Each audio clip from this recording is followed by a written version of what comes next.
शय्यावस्त्रचन्दनं चारुहास्या वीणावाणी शोभमाना च नारी नाभ्राजते ह्यत्पिपासातुराणां शरवां भातुण्डुलः कास्तमूला। जैसे उत्तम बिस्तर, चंदन, मधुर मुस्कान वाणी से युक्त शोभित नारी भी जैसे भूखे व्यक्ति की भूख नहीं मिटा सकती है, ऐसे ही समस्त ऐश्वर्य होने पर हम हरि भजन ना करने से हमारे सारे जीवन व्यर्थ है। क्यों? आत्मा को शांति ही नहीं है, मन विचलित है, समस्त ऐश्वर्य धन की कमी नहीं है, उसके पश्चात भी हम दुखी हैं। क्यों दुखी हैं? क्योंकि शांति नाम की चीज ही नहीं है। शांति कब मिलेगी? जब भगवत उपासना, भगवत भजन, भगवत स्मरण, भगवत ध्यान, तीर्थों का सेवन करें, तब मिलती है ना? ऐसे नहीं मिलती। इसलिए भगवान खुद साक्षात गीता में कहते हैं, भागवत में कहते हैं, रामचरितमानस में कहते हैं, है ना?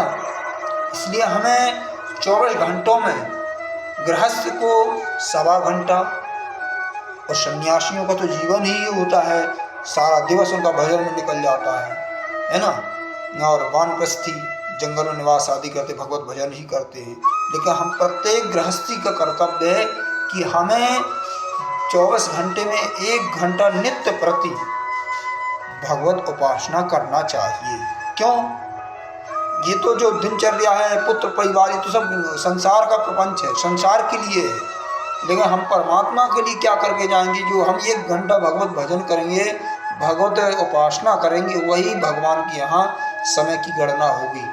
अन्यथा हम वहाँ जाकर कहेंगे पुत्र का भरण पोषण पढ़ाते रहे, पत्नी को खिलाते पिलाते रहे, अपने परिवार को पालते पोसते, इसकी कोई गणना नहीं होती है भगवान के यहाँ।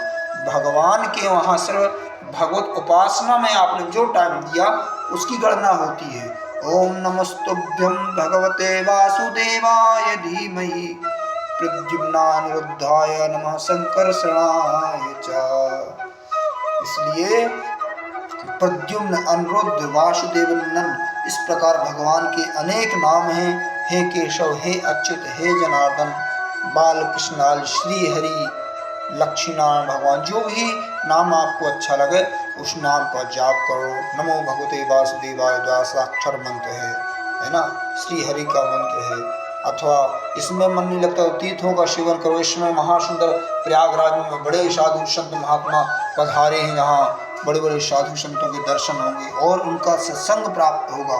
तीर्थों में भ्रमण करने के लिए निकल जाएं, वहाँ में संतों के दर्शन करें, सत्संग सुने, भागवत कथा आदि हो रही है, शिव पुराण, महापुराण आदि आदि कथाएं हो रही है, वहाँ पर जाकर के भगवान की कथाएं सुने, जिससे हमें भगवत उपासना की ओर हमारा मन जाए, है ना?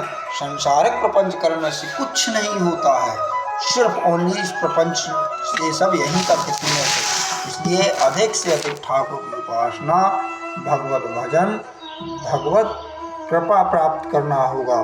श्रीधाम, वृंदावन आदि, द्वारका, हरिद्वार, चारों धाम, बद्रीनाथ, केदारनाथ धाम आदि में जाएं, दर्शन करें, गंगा आदि स्नान करें, यही हमारे जीवन को सार्थक हो सकता है। बाकी तुम सोचो कि और कुछ करने से, दुनिया के प्रपंच करने से हम अच्छा कर रहे तो नहीं, अच्छा नहीं है।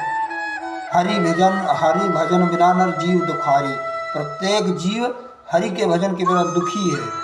आए थे हरि भजन को, ओंटने लगे कपास, आए तो किसी कार्य के लिए और थे, लेकिन हाँ क्या करने लगे? कपास ओंटने लगे। हमारा लक्ष्य क्या था? हरि भजन, भगवत उपासना, अपने इस पंचभौतिक शरीर 84 लाख योनियों से उद्धार पाना, इसलिए भगवान ने मनुष्य तन दिया था। लेकिन हम आकर के यहाँ पत्नी, परिवार, पुत्र आदि में पड़ गए। ऐसे तो हर जीव में, प्रत्येक जीव के हर योनि में पत्नी, पुत्र, परिवार होता है। कुकर, शुकर, कुत्ता, गधा, गाय, भैंस आदि सबके परिवार होते हैं, पुत्र होते हैं, पत्नी होती है। तो मनुष्य तन पा करके यदि हमने अपने इस मनुष्य का महत्व नहीं जाना, भगवान की उपासना नहीं की, अपने आप को नहीं जाना, अपने आप को उद्धार नहीं किया, तो हमारा जीवन निरर्थक है। इससे अच्छा तो हम घोड़ा, गधा, सुअर, कुकर आदि ही बने रहते तो ही अच्छा था। इसलिए हम अपने आप को पहचानें, अधिक से अधिक भगवत उपासना में समय दें, भगवान की उपासना करें, भगवत चिंतन करें, यही हमारे जीवन का सार है। जय श्री कृष्णा, राधे राधे।